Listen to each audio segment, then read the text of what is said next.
দুই ধরনের পিতামাতা কাল কিয়ামতের ময়দানে আল্লাহ তাআলার কাছে আসামি হয়ে যাবে। আপনার কথাটা শুনতে একটু খারাপ লাগলো যে মা বাবা আবার আসামি হয়ে যাবে। হ্যাঁ, কিছু কিছু মা বাবা এমন রয়েছে তারা কিছু কিছু কাজ করার কারণে তারাও আল্লাহ তাআলার দরবারে আসামি হয়ে যাবে। কোন ধরনের মা বাবা আল্লাহ তাআলার দরবারে আসামি হয়ে যাবে শুনেন। এক নম্বরে ওই সমস্ত মা বাবা যাদের একের অধিক সন্তান রয়েছে, একের অধিক সন্তান থাকার পরেও তারা সন্তানের সাথে একেবারে ইনসাফপূর্ণ আচরণ করে না। বড় সন্তানকে যেই চোখে দেখে ছোট সন্তানকে সেই চোখে দেখে না। অনেক মা বাবা এমন রয়েছে মেয়ের হকগুলো ছেলেকে দিয়ে দেয়।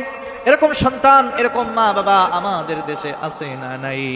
অনেক সন্তান এরকম রয়েছে, তাদেরকে তাদের মা বাবা তাদের হকগুলো ঠিক মতো বুঝিয়ে দেয় নাই।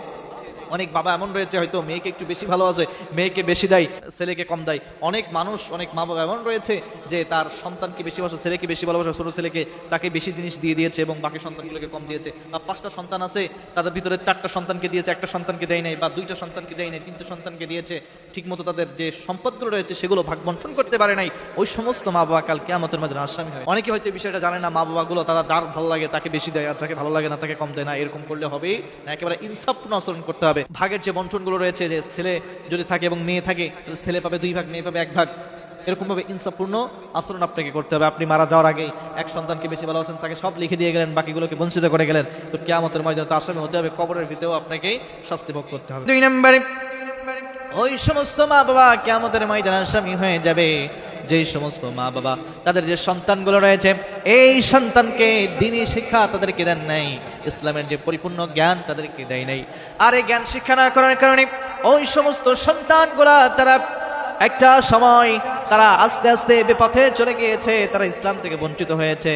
এর কারণে তারা কবরেও শাস্তি ভোগ করতেছে। কিয়ামতের ময়দানে যখন তারা জাহান্নামী হয়ে যাবে, ওই সমস্ত সন্তানগুলো যখন জাহান্নামে চলে যেতে থাকবে, তখন আল্লাহ তাআলার কাছে ফরিয়াদ করবে, আল্লাহ তাআলা আমাদের মা বাবা যারা দুনিয়ায় ছিল, আমরা অনেক অন্যায় পথে গিয়েছিলাম, আমাদেরকে কখনো বলে নাই যে এই পথটা খারাপ, তো এই পথে যাস নাই।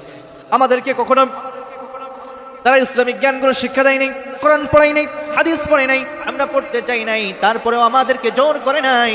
আজকে ওই সমস্ত মা বাবাকে আমাদের সামনে নিয়ে আসো, আজকে তাদেরকে আমরা গলার ভিতরে পাড়া দেব, এরপরে তাদেরকে টানে হেসড়ে এরপরে জাহান্নামের ভিতরে ঢুকাবো, এরপরে আমরাই জাহান্নামের ভিতরে ঢুকবো।